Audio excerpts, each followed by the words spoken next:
evening. Welcome to the news on Rupavahini. Hello there, it's good to have you with us. I'm Shah Masquinas. I'm Manoj Shettyarachi. Pakistan pledges to extend its support to Sri Lanka in decisive occasions, both internationally and regionally. Measures will be taken to further strengthen bilateral relations between the two countries. This was stated by the Speaker of Pakistani Parliament, Sardar Ayaz Sadiq, who visited the island on an official tour. He held a discussion with President Mahinda Rajapaksa in Colombo yesterday. Sri Lanka-Pakistan relations have a long history.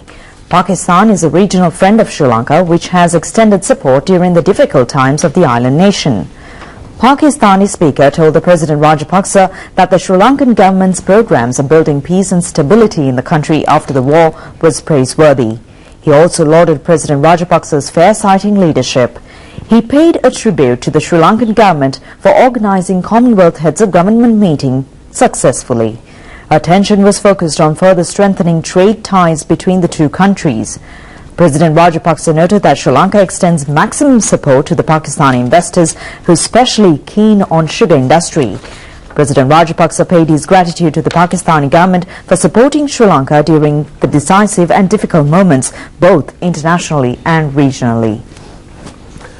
The Sri Lankan government has been able to direct the country affected by war and hunger mentality towards the development path. Special attention has been focused on the uplifting of community life in the north devastated by terrorism. This was stated by President Mahinda Rajapaksa when he delivered the winding up speech of the 2014 budget in Parliament recently. The government has spent over 66 billion rupees only for development projects in the north during the past 4 years. Over 300,000 internally displaced persons have been resettled in their former abodes. Landmine clearing operations in several areas in the north have been completed. The resurgence of agriculture industry is now evident in the northern province. More financial provisions have been allocated for education, health, self-employment, irrigation, local milk production and encouragement of enterprises in the north during the period 2009 to 2013. A sum of around 20 billion rupees has been spent for electrification in war-torn areas. The President noted that the support of people's representatives in the north is essential to implement several development projects, including the expansion of the Iranamadu Reservoir. President Rajapaksa told Parliament that he expresses the belief that the Chief Minister and people's representatives of the Northern Provincial Council will extend their support to complete this development project.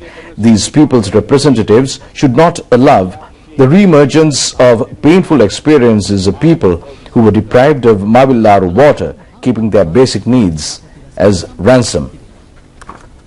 Several local government and rural development projects have already been completed. Fish production in the north has increased to 48,500 metric tons from 21,900 metric tons. The President pointed out that the government has paid special attention on establishing civil administration in areas in the north. He added that measures have been taken to recruit persons to administrative service at lower marks for the benefit of the people in the north, as well as to pay more attention to areas in the north to build the public service towards good governance and equality. The President opined that the support of everyone is necessary to implement development projects and restore peace and coexistence among the people. He pointed out that everyone should be committed towards national reconciliation in order to create an environment conducive for the people to live in peace and unity without hatred. This could be done through the unity of everyone without defaming each other in a malicious manner. Tamil young men and women in the north say that the period in which they have lived with unnecessary fear on singular people is now no more. The peaceful environment created by the government headed by President Mahinda Rajapaksa has helped to end their fear psychosis on Sinhalese. They pointed out that the mutual brotherhood among Sinhala and Tamil communities has been improved to a great extent with the ending of a 3-decade-old war. 50 Tamil young men and women of Pudukudiripu area in Mullaitivu has paid a visit to the Kothmale recently. They expressed their views on their tour of Kothmale after gaining several experiences in the area. They have been given an opportunity to participate in cultural, religious and sports programs. They expressed their strong appreciation on gaining an opportunity to make a tour to the south after a period of over 30 years. It is a great happiness for them to visit these areas as they have lived a long period in war-torn areas. We have to transact with Tamil people for 30 years. We have not been given an opportunity to contact other communities. There was no opportunity for them to talk in any other language except Tamil. This tour of Kotmale is very important for us to get an opportunity to regain everything we lost during the period of war. Youth in the north were of the view earlier that Sinhala people will harm them, but now they came to know that there was no difference between Sinhalese and Tamils. We are all children of one mother. People in Kotmale have greeted us in a maximum possible manner. They have not discriminated us from them. 5 days in Kotmale were the happiest days in the lives of the youth in the north who toured the area. A passing out parade of a group of Sinhala and Tamil amateur female soldiers was held at the physical training stadium of the 4th Regiment of the Sri Lanka Signal Corps in Anuradhapura recently. The government has launched a rehabilitation program for former LTTE cadres following the end of the humanitarian operation in 2009. Over 11,700 former Tiger members have been rehabilitated and institutionalized in society by the government. Former LTTE cadres who surrendered to the army during the humanitarian operation, apprehended or detained on court orders, were among them. More Tamil young men and women have been recruited to serve in security forces with the dawn of peace. 10 Sinhala female soldiers and 45 Tamils participated in the passing out parade held under floodlights in the night. P.T. Vijayaratna received award for the best amateur female soldier, who received highest marks from all sections. Divya Dharmanayagam was adjudged the all-round best female soldier. The commander of the One Security Forces, Major General Boniface Pereira, was the chief guest. People strongly criticised statements made by parliamentarian Ranjan Ramanayaka in Parliament deploring words used by him as well as his disgraceful conduct in Parliament.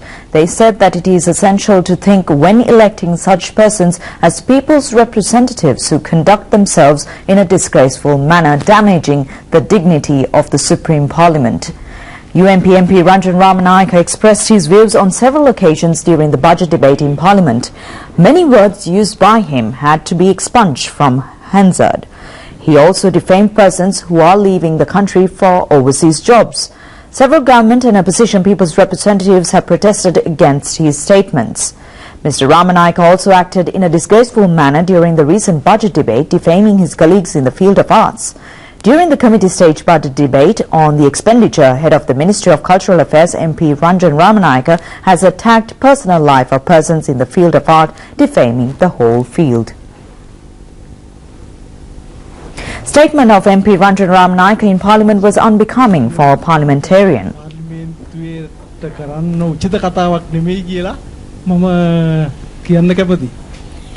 Making speeches of defamation in a Supreme Court like Parliament was unsuitable for a parliamentarian.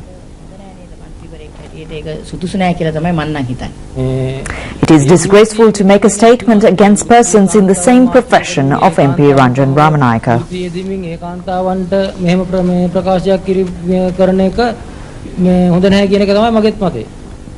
Veterans in the field of art says the conduct of MP Ranjan Ramanayaka has brought disrepute to great artists in Sri Lanka such as Vijayakumara Thunga and Gamini Fonseca, who entered politics from the field of art. Veteran actor Ravindra Randhania said that no one will condone statements made by MP Ranjan Ramanayaka bringing disrepute to his profession, which paved the way for him to get a place in the society.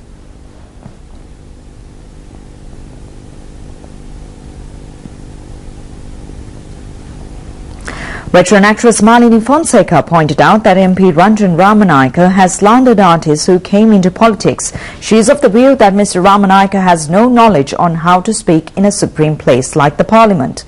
He is completely unaware on politics. She said that Mr. Ramanayaka should have been learnt from his relative Vijayakumara Thunga.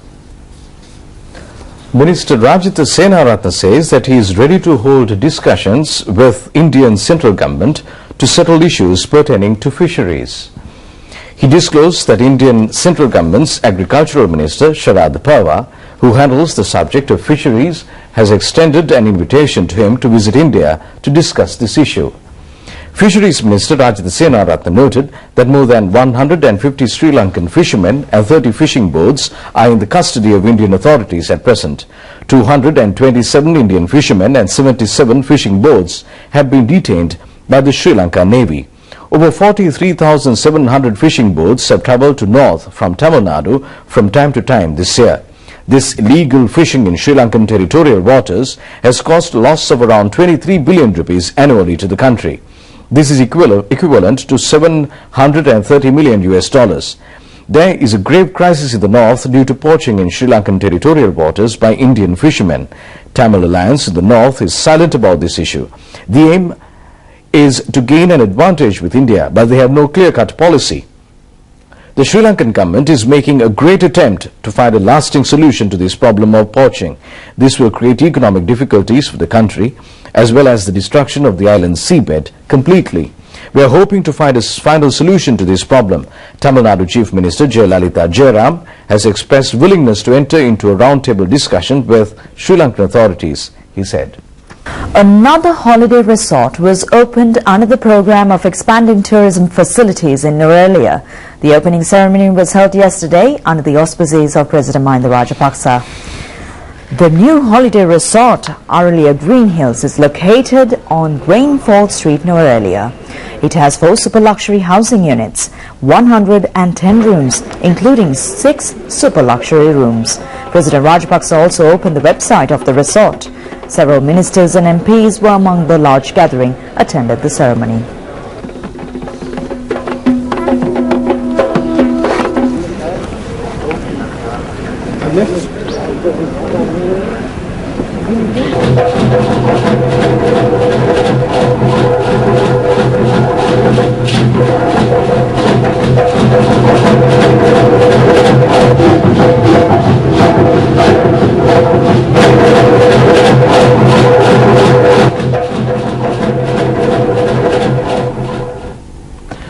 The police say that all information on the country's narcotics network has been unearthed.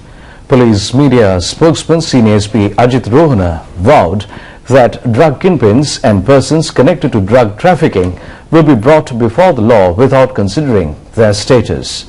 The police revealed that drug trafficking into Sri Lanka is being carried out via several routes. One method is to transport by air, concealing them in luggage or hiding them in the body of traffickers. They are also being transported by ships, concealing them inside containers or travelling bags. The police have received information on transporting narcotics using boats from countries like India and Pakistan. The Sri Lankan authorities have found 177,131 kilograms of heroin, cannabis and other dangerous drugs since 2011 up to now. 150,000 suspects have been taken into custody in connection with their involvement in drug trafficking. The Police Anti-Narcotics Division and Special Task Force are conducting raids jointly to crack down on drug traffickers and those who are bringing down narcotics into the country. Police media spokesman Senior SP Ajit Rohana said that all details on the dangerous drugs trafficking network have been unearthed by the police. It will be revealed after the conclusion of investigations. The aim of the police is to apprehend everyone connected to this network and to transform Sri Lanka devoid of dangerous drugs. Stern action will be taken to apprehend drug kingpins in the country as well as persons who are sending narcotics into Sri Lanka from overseas and narcotic racketeers and traffickers in the island.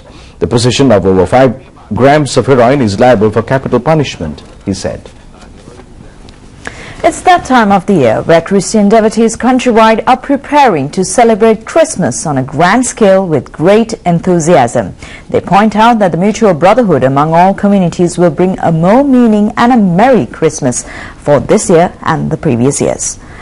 Roads and shops are beautifully decorated in several areas in connection with the Christmas festival. Many shops are filled with shoppers and they express their happiness as they have been able to buy essential items at reasonable prices.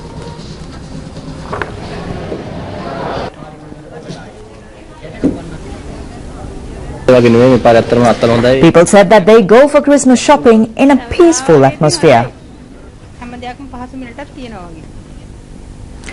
The income of large business places and small trading outlets has been increased during the Christmas festive period. Traders said that consumers are visiting their outlets without any obstacles due to the government's action to expand facilities in towns. Traders said that the authorities have given them facilities to carry out their business without any obstacles.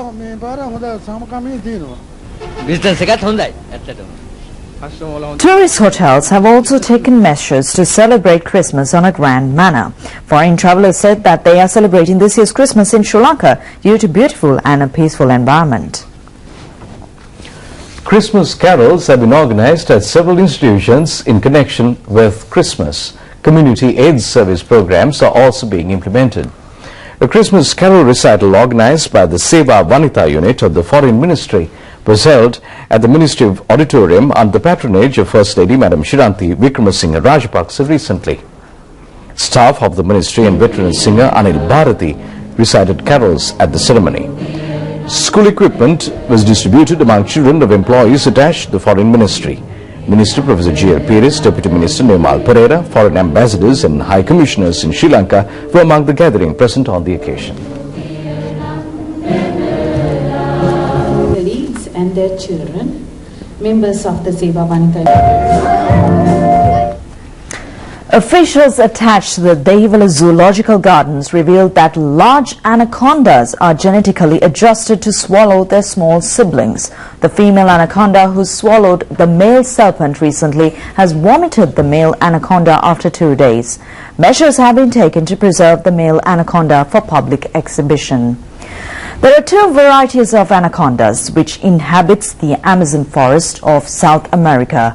One of these large snakes is the green in color and the other is one in yellow in color. The green anaconda is one of the largest serpents in the world. It grows up to about 35 to 45 feet. The heaviest serpent in the world is also known as the green anaconda. Its scientific name is Eunectes murinus. The meaning of this word is in Greek language is one that can swim well. In the latter part of the 1990s, a film was also produced on the movie named Anaconda.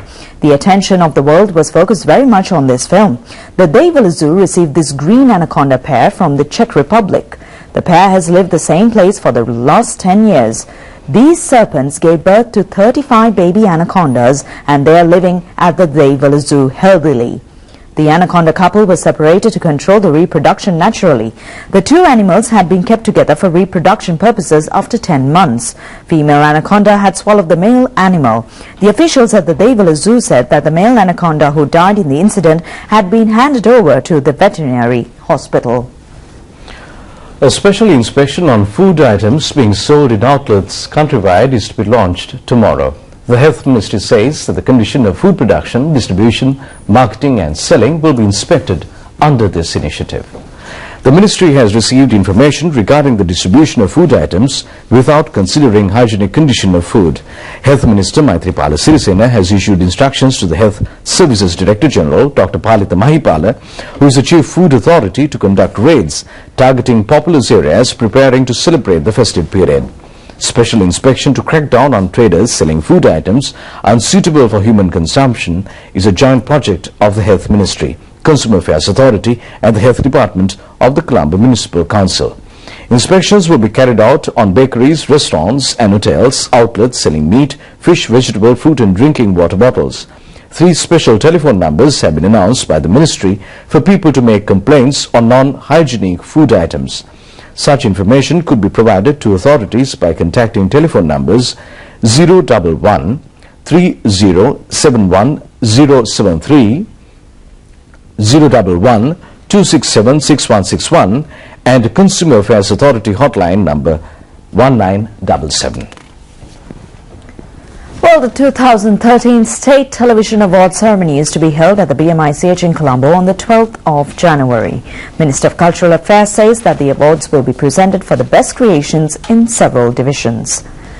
This was revealed at a media conference convened to brief journalists on the 2013 State Television Award ceremony with Minister T.V.A. Kanaika at the chair recently.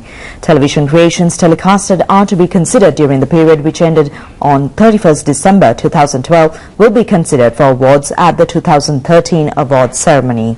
39 persons of excellence who involved in the Best Serial Teledrama won at the teledrama. That's Best Actor, Actress, Best Television News Reporting, Best News Presenter and Best Musical Program.